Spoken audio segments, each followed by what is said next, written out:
आखिर क्यों राज कपूर साहब अपनी फिल्म में हीरोइन को एक बार सफेद साड़ी जरूर पहनाते थे? आखिर क्यों राज कपूर साहब खुद को सिगरेट से जलाया करते थे? एक अमीर परिवार से आने के बावजूद आखिर क्यों राज कपूर साहब को मजदूरी करनी पड़ी? आखिर क्यों राज कपूर साहब की पत्नी एक होटल में रहती थी? इन सभी सवालों के जवाब आज हम आपको इस एक वीडियो में दे देंगे, तो अंत तक जरूर बने रहिएगा। दोस्तों, सचमुच खूबसूरती को समझने के लिए एक खूबसूरत नजरिया होना जरूरी है और हिंदी फिल्म इंडस्ट्री में ये नजरिया जिसके पास था वो आज हमारे बीच भले ही ना हो, लेकिन उनकी यादें हर हिंदुस्तानी के दिल में आज भी बसी हुई है। जी हाँ दोस्तों, हम बात कर रहे हैं the greatest showman Raj Kapoor की। केवल 11 साल की उम्र में फिल्म इंकलाब से फिल्मी दुनिया में कदम रखने वाले राज कपूर ने अपने करियर में कामयाबी की ऊंचाइयों को छुआ, मगर फिल्मों में आने से पहले वो एक मजदूर का काम भी करते थे। दरअसल राज कपूर के पिता पृथ्वीराज कपूर चाहते थे कि उनका बेटा जमीन से जुड़ा रहे और जीरो से शुरुआत करे, इसीलिए उन्होंने राज साहब को पहले कुछ पैसे कमाकर लाने को कहा था। दोस्तों, आगे बढ़ने से पहले अगर आपको वीडियो अच्छी लग रही है तो प्लीज एक लाइक जरूर कर दीजिए। खैर, आगे बढ़ते हैं। दिल्ली की धरती पर 14 दिसंबर 1924 को एक ऐसे सितारे का जन्म हुआ जिसने हिंदी सिनेमा को हमेशा के लिए बदल दिया। पृथ्वीराज कपूर और रामशरणी देवी कपूर के बेटे राज कपूर कपूर खानदान के चमकते हुए हीरे थे। उनके 4 भाई शशि, शमी, नंदी और देवी और एक बहन उर्मिला थी। राज को बचपन से ही अभिनय का जुनून था। छठी कक्षा में फेल होने के बाद उन्होंने पढ़ाई छोड़ दी और अपना पूरा ध्यान फिल्मों में लगा दिया। साल 1935 जब वो केवल 11 साल के थे, उन्होंने इंकलाब फिल्म में बतौर चाइल्ड आर्टिस्ट अपनी शुरुआत की। 1946 में राज कपूर साहब ने अपनी पसंद की लड़की कृष्णा मल्होत्रा से शादी की। 3 बेटे रणधीर, ऋषि और राजीव और 2 बेटियां रितु और रीमा उनके परिवार का हिस्सा बने। लेकिन राज कपूर की कहानी सिर्फ परिवार तक सीमित नहीं है। 24 साल की उम्र में उन्होंने आग फिल्म का निर्देशन कर सबसे युवा फिल्म निर्देशक बनने का रिकॉर्ड बनाया। वो एक ऐसे स्कूल बन गए जहां फिल्म मेकिंग सिखाई जाती थी। उनके पास एडमिशन लेने की जरूरत नहीं थी, बस उनके करीब जाना ही काफी था।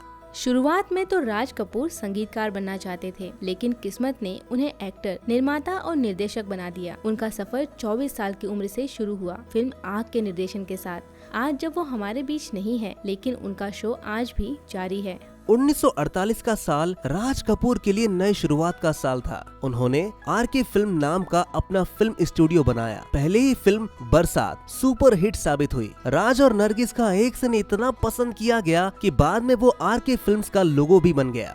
मेरा नाम जोकर ये फिल्म इतिहास रचने वाली थी। 2 इंटरवल और 4.5 घंटे की लंबाई। हिंदी सिनेमा में ऐसा पहले कभी नहीं हुआ था। आज भी ये फिल्म सबसे मशहूर फिल्मों में से एक है।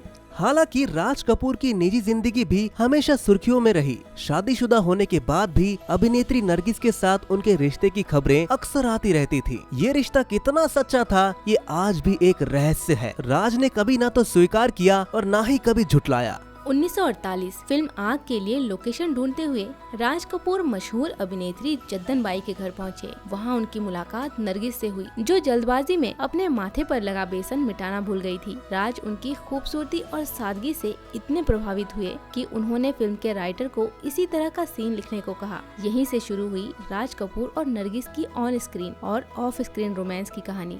आवारा, श्री 420, बरसात, करीब 16 फिल्मों में दोनों ने साथ काम किया। नरगिस भी राज के प्यार में पड़ गई थी। मधु जैन अपनी किताब first family of Indian cinema the Kapoor में लिखती हैं कि नरगिस ने अपना दिल, अपनी आत्मा और यहाँ तक कि अपना पैसा भी राज कपूर की फिल्मों में लगा दिया। जब RK स्टूडियो को पैसे की कमी हुई तो नरगिस ने अपने सोने के कड़े तक बेच डाले।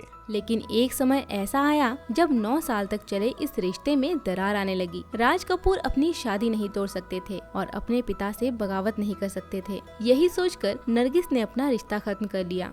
वहीं जब राज कपूर साहब को नरगिस और सुनील दत्त की शादी की खबर मिली तो राज कपूर ने अपने आप को सिगरेट से जला लिया। नरगिस के जीवनी लेखक DJ जॉर्ज के अनुसार शादी के बाद से राज कपूर बेइंतहा शराब पीने लगे थे और वो खुद को सिगरेट बट से जलाया करते थे। अपने फिल्मी सफर के दौरान राज कपूर का नरगिस से अफेयर खत्म होने के बाद उनका झुकाव वैजंतीमाला की तरफ हो गया था। हिंदी सिनेमा के खूबसूरत अभिनेत्री वैजंतीमाला जितनी सुलझी हुई अदाकारा थी, उनकी पर्सनल लाइफ उतनी ही विवादों से भरी थी। वैजयंती माला ने 13 साल की कच्ची उम्र में फिल्मों में काम करना शुरू कर दिया था। इतना ही नहीं, पूरे 2 दशकों तक उन्होंने फिल्म इंडस्ट्री पर राज भी किया था। फिल्मों के शूटिंग के दौरान वैजयंती माला की नजदीकियां दिलीप कुमार और राज कपूर से रही। राज का नाम 1960 के दशक में वैजयंती माला के साथ भी जुड़ा था। इन दोनों के रिश्ते का खुलासा खुद राज कपूर ने किया था, जबकि वैजयंती माला ने इन खबरों को हमेशा झूठ कहा। साल 1964 में आई फिल्म संगम की शूटिंग के दौरान राज कपूर और वैजयंती माला एक दूसरे के इतने करीब आ गए थे कि बात इनकी शादी तक पहुंच गई थी। हालांकि राज कपूर पहले से ही शादीशुदा और बाल बच्चे वाले आदमी थे। दरअसल संगम फिल्म की शूटिंग के दौरान राज कपूर और वैजयंती माला दोनों ज्यादा से ज्यादा वक्त साथ में बिताने लगे थे। फिर जब दोनों की नजदीकियों की खबरें राज कपूर की पत्नी कृष्णा कपूर को पता चली तो वो घर छोड़कर चली गई और करीब 4.5 महीने मुंबई के नटराज होटल में रही। राज कपूर के काफी मनाने के बाद कृष्णा कपूर इस शर्त पर मानी कि वो फिर कभी वैजयंती माला के साथ काम नहीं करेंगे। पत्नी की शर्त के आगे राज कपूर को झुकना पड़ा और इस तरह वैजयंती माला और राज कपूर को एक दूसरे से अलग होना पड़ा। कहा जाता है कि वैजयंती माला से अफेयर के बाद राज कपूर ने अभिनेत्री पद्मिनी को भी डेट किया था, जिसका खुलासा राज के बेटे ऋषि कपूर ने साल 2017 में किया था। दोस्तों, राज कपूर से एक और शानदार फैक्ट जुड़ा हुआ है। दरअसल राज कपूर अपनी हर फिल्म में हीरोइन को सफेद साड़ी जरूर पहनाते थे। कहा जाता है कि एक बार उन्होंने अपनी पत्नी को सफेद साड़ी तोहफे में दी। ये साड़ी उन्हें इतनी पसंद आई कि इसके बाद उनकी सभी हीरोइंस ने सफेद साड़ी पहनी। दोस्ती का रिश्ता कितना गहरा और अटूट होता है, इसका जीता जागता उदाहरण है ऋषिकेश मुखर्जी और राज कपूर की जोड़ी। ये दोनों ही हिंदी सिनेमा के दिग्गज थे, जिन्होंने अपनी प्रतिभा और दोस्ती के जरिए न जाने कितने दिलों को छुआ। कहा जाता है कि ऋषिकेश मुखर्जी को आनंद फिल्म बनाने का विचार अपनी और राज कपूर की दोस्ती से ही मिला था। जब राज कपूर की तबीयत खराब रहने लगी थी तो उन्हें खोने का डर मुखर्जी को बहुत परेशान करता था। इसी डर को बाद में उन्होंने आनंद फिल्म में दिखाया। फिल्म में राजेश खन्ना ने आनंद का किरदार निभाया था, जो एक लाइलाज बीमारी से जूझ रहा होता है। वहीं अमिताभ बच्चन ने उनके दोस्त भास्कर बनर्जी का किरदार निभाया था। फिल्म में आनंद और भास्कर की दोस्ती को बहुत ही खूबसूरती से दिखाया गया है। आनंद अपनी बीमारी के बावजूद भी जीवन का भरपूर आनंद लेता है और दूसरों को भी खुशी देता है। आनंद फिल्म दर्शकों को बहुत पसंद आई और आज भी इसे हिंदी सिनेमा की क्लासिक फिल्मों में गिना जाता है। फिल्म ने न सिर्फ दोस्ती के महत्व को बखूबी दर्शाया, बल्कि जीवन के प्रति सकारात्मक दृष्टिकोण रखने का संदेश भी दिया।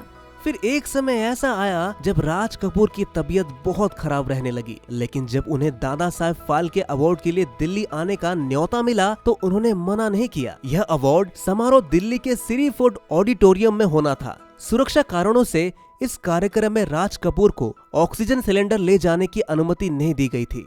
जब उनके नाम की घोषणा हुई तभी उन्हें सीने में तेज दर्द हुआ। ये देखकर तत्कालीन राष्ट्रपति आर वेंकट रमन ने प्रोटोकॉल तोड़कर मंच से नीचे उतरकर उनके पास आ गए। राज कपूर को तुरंत एम्स ले जाया गया। 1 महीने तक अस्पताल में रहने के बाद आखिरकार राज कपूर ने दम तोड़ दिया। राज कपूर अपने आखिरी समय में फिल्म हीना की शूटिंग से जुड़े थे। इस फिल्म को बाद में राज कपूर के बेटों रणधीर कपूर और ऋषि कपूर ने पूरा किया था। फिल्म 1991 में रिलीज हुई थी। तो दोस्तों, आशा करते हैं कि आपको राज कपूर साहब की ये कहानी बहुत ज्यादा अच्छी लगी होगी। आपको राज कपूर साहब की कौन सी बात सबसे अच्छी लगी, कमेंट में जरूर बताएं। और दोस्तों, ऐसे ही बॉलीवुड के अनसुने किस्सों को जानने के लिए हमारे चैनल बॉलीवुड डायरी को अभी सब्सक्राइब करें।